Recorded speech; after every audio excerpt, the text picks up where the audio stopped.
Distinguished guests, dear colleagues, dear friends of APOLLON. My name is Tilo Gerlach. I'm president of AEPO ARTIS as well as managing director of the performers site in GVL. I'm so sorry for not being able to attend your marvelous conference, and I feel very honored to be asked to contribute with a video message. When we talk about generative AI, we face a huge challenge for performers. They risk to be fully replaced by AI. We know that a very short piece of a recording can be combined with any literary or musical work, and this can generate a full interpretation of that specific piece by a performer who never performed that. And there's another challenge we face, that's the competition the performers have with AI content. Nearly 1/3 of the new content uploaded to the streaming platforms is fully AI generated and is also taking a share of income which is low enough anyway. What can be the solution?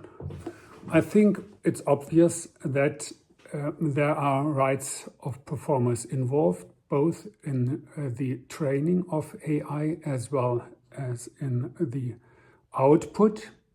We know from the DSM directive that there's this weird exception for text and data mining, the TDM exception, which now is regarded as the proper exemption for training AI. Of course, to be on the safe side, an opt-out has to be declared.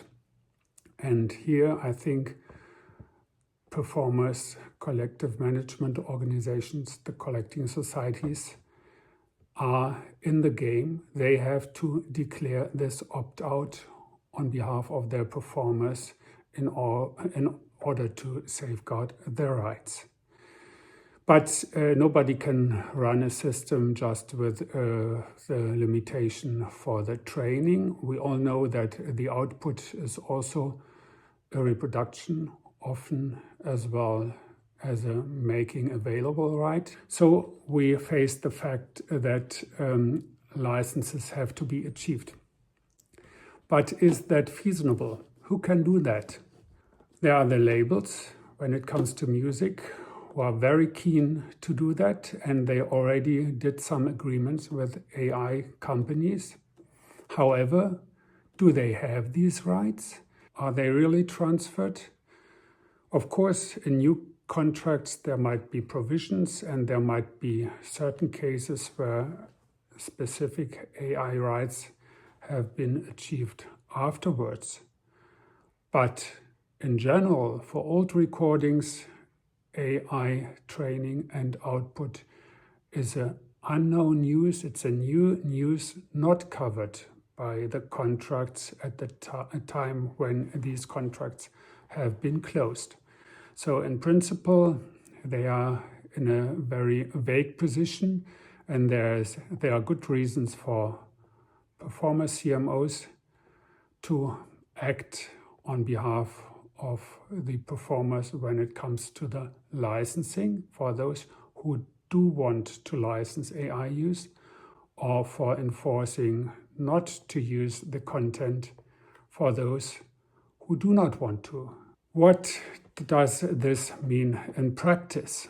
I think the biggest challenge when it comes to AI training and output is the lack of transparency, which could be solved by certain transparency obligations. In principle, any performer must be in a position to know if his or her performance has been used for training or is included in certain output data. Can this be the basis of a licensing model? I very much doubt. I personally think that we are faced with an uncontrollable market, and this reminds me of the private copying regime we also had, where control should not take place, but in order to remunerate performers, the levy system was involved. That's exactly what we need for AI as well, both for input and output, an unwaivable remuneration right under compulsory collective management. I wish you a fruitful conference. You may discuss about these aspects as well. Thank you very much. Goodbye.